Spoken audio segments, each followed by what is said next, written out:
Scoop say scoop.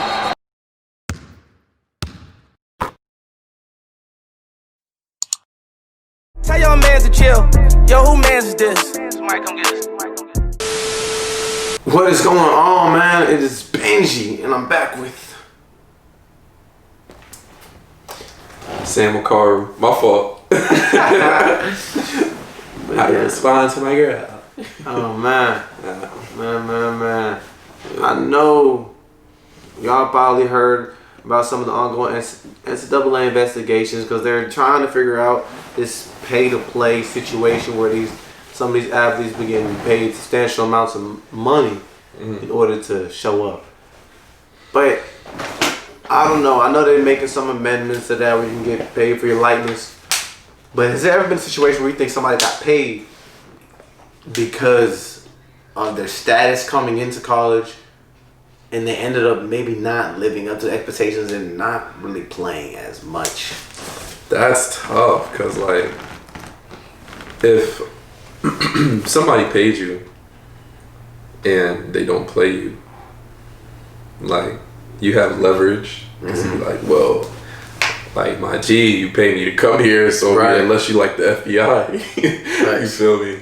So I don't know if that's ever happened. I'm sure, like, there's been people who they've been paid to come to school and they played, but they just didn't play well. Yeah, probably so. So the coach, the coach still played them because he don't. And I think, I hope he likes the FBI knocking on his front door.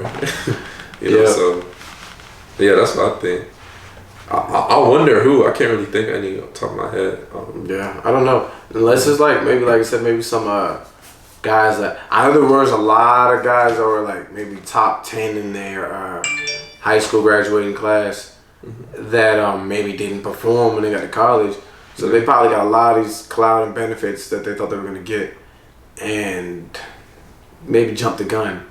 Yeah. It's prior to that, they ain't really perform. Yeah. So I don't know, maybe as a coach, because a coach, I guess as a coach, if you know about maybe throwing somebody a bag and they don't hoop, probably feel sick, probably feel terrible. Not even getting them throwing a bag. Like, what if you even get it? Like, just even offering them, and like you're like, man, my job was good. I just got the #1 player in the country. He's at my school. What if he's just not good? Because the coaches really have a good eye. Do you think they really have a good eye for like talent? Or there's a lot of coaches. Because I feel like a lot of coaches do like the piggyback thing, where they just like, oh well, shoot. Cal offered us. I'm gonna just do it too. Yeah. That's what a lot of these schools do. They once a player gets hot or they see another school in the conference offer, then they offer. Like most schools, unless you're a top prospect and they're not really targeting you. Unless you're a top prospect and they are targeting you, they're not really watching you. If they see you blowing up, like, oh damn, Kansas offered them, just go ahead, just throw it out there. And then they might, pressure a little bit. But for the most part, you can't watch. Like, it's like 20,000 millions of basketball players out there. You can't watch every single kid. So yeah, that's true. It's just, you just got to see who gets hot and then say, okay, why is he hot? I think that's what most coaches do. Pretty much. Has to. That's the only way. Because you can't watch that many kids. Like, there's it's impossible. It's impossible. They get fees and everything and then, for having you to come to games. Yeah, you got to coach a team too. Yeah. It's not enough time. And a lot of coaches probably don't even see players. They're just going off the word. I know all these coaches be arguing. I know they probably just go off the word of some of the assistant coaches. And they're like, man, coach, I'm telling you, this kid is nice. And they probably be like, and the kid get there and they're like, yo, this dude sucks. What was you telling me, my dude? Yeah. Like, so I know, like, a lot of times coaches probably clash over stuff like that. Sure. And then, there's meals on the line. Yeah. Everybody so you, and to kids who watch this podcast, it's not to, like, make you shy away of it. Just put the work in, you should be fine. But and forget these people's meals because, like, nobody cares. You're trying to get wealth out of this office anyways. If a kid don't perform, that coach's daughter may not eat at night. No, it's true. You know what I'm saying? So that's just what it is. And that's why I say it's a business, and you look at it as, oh, that the coach is trying to do this and that, but It is like a you said, business. they have to do well. So like everybody has to play their part. You as a player, you have to perform. You have to be able to improve. You have to show your worth at all times, because the power is there for the coach, and sometimes he got to make a decision, rational or not. I can or cannot play you because I got meals on the line. So it's foul that, like, the only foul thing about it is that the people who are the reason you have meals don't get the better end of the bargain. But besides that, like I said, oftentimes as the player, you got that power, but a lot of people don't got the right people in their corner. I feel like for real. A lot of people, you got people going like just going back to what we were talking about earlier, but you got people in the corner that's like, hey man, you just got, you know what I mean, this offer from this school, man. That's the school, you know, we've been watching all the time on TV since we were that young. Yeah. That's the school you need to go to, instead of sitting down and being like, all right, what do you want to study? All right, boom. This school that got this program for you. All right, boom. What type of look at your game film and let's look at their game film. Yeah. How can you put this game style into their system? They don't look at that type of thing and being like, all right, how far is the school from home? Or whatever, all the little stuff, and really break it down as to why would you go to the school. They just look at, man, that's the school I've been trying to go for a minute. Let's do it. Instead of without any research. So part of the power is there for the kids. The coach, their job is to sell you. Man, I got you. Come to my school. And that's it. Like I said, sometimes they don't even have to play you. Maybe in the back of their head they're thinking, bro, I'm going to just get this kid to come. I don't have to play him at all. Because shoot, you probably, like, even if these, you know, if, I'm not saying that happens. And then some people, like, the assistant might not even like you, but because the head coach really wants you, he's like, well, shit, I'm trying to keep my job next year, so fuck it, I'm going to do what I got to do. Like I said, some of it may not even be the fact that he even thinks that you're good as a basketball player. He might just be like, okay, this kid is top 10. And he's bringing bread in for the school. You don't have to be good. And then plus, you got to understand, like, once these assistant coaches or whatever, once they land, like, a bigger crew, it, like, ups there. Because these assistant coaches, they all want to be head coaches, you know? It's just levels, just... You know, unless you're Cal Perry, I highly doubt he wants to go to the NBA team. He's getting so much bread at Kentucky. But all these assistant coaches, they want to be head coaches. You think they're trying to be listening to what the head coach, go here, go to Pennsylvania, go watch him, go to England, go watch him play. No, they want to be head coaches too. So the head coach says, yo, you better do whatever you can to land this kid. If that means I got to pay the motherfucker to come, I'm going to do it. You know, that's what it comes down to.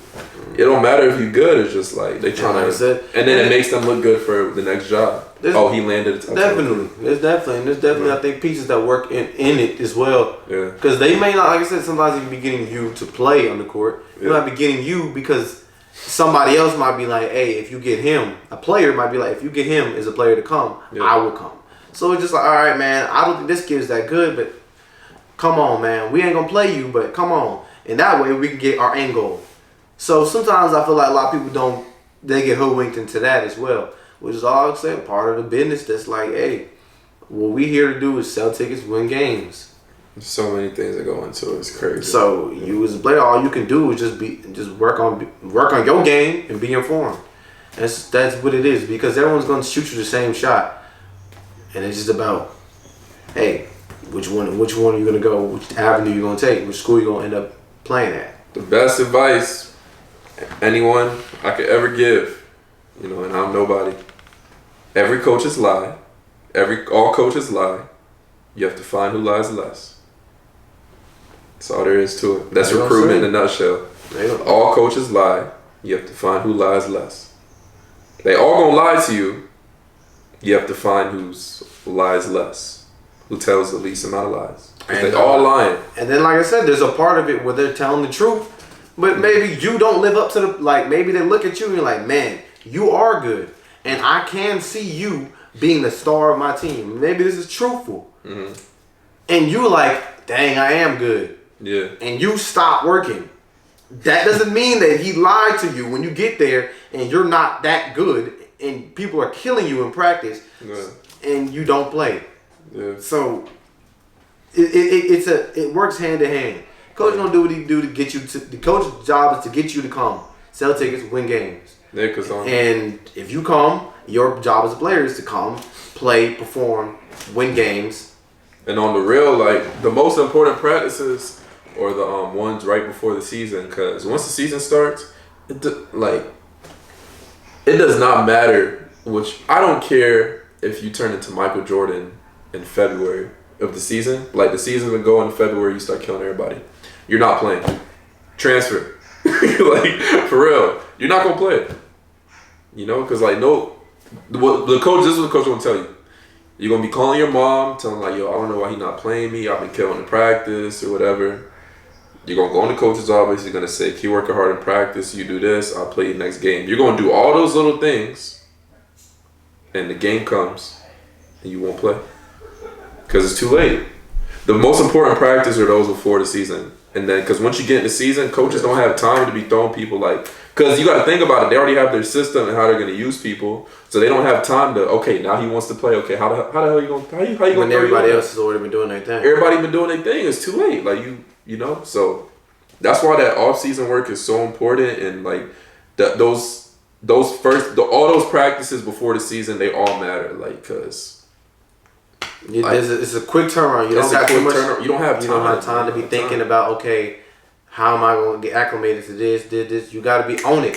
Especially like I said, you got to think about it. Like when say it's a business, you got to think about it like it's a job. Yeah, you got to be coming in, like I said, educated, informed. All right, this is the type of offense they running. This is the type of you got to come into it with some type of knowledge. All right, this is what the guards do. This is what the bigs do. This is what they do on defense. This is what we do on offense. So you come in and they start throwing plays at you. You don't look like what's going on, or they start running you through drills. You can't be like, oh my gosh, I never ran before.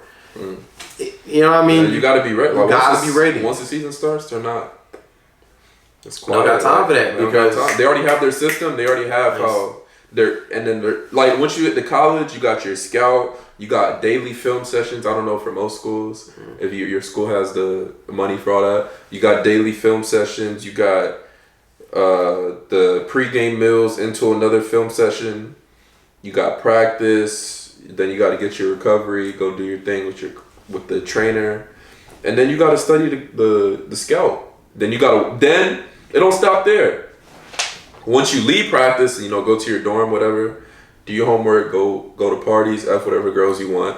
Then you got to study the scout, and then the next day in practice, you better make sure you know exactly how that person plays. If the coach says, I do not want him shooting any 3-pointers next game, he better not get off a single 3-pointer, or else guess what's gonna happen?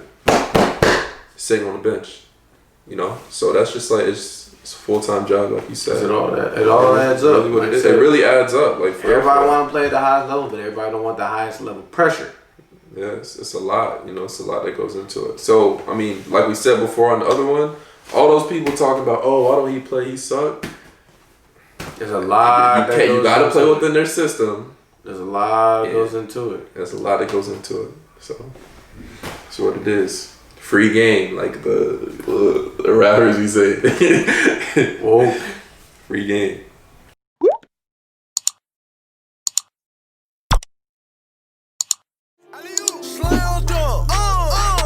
Crossed over, then we slammed dunk. Crossover. Michael Jordan 6 rings make me slam dunk. Turn the whiskey with the chickens, I'm a slam dunk. Hit on with the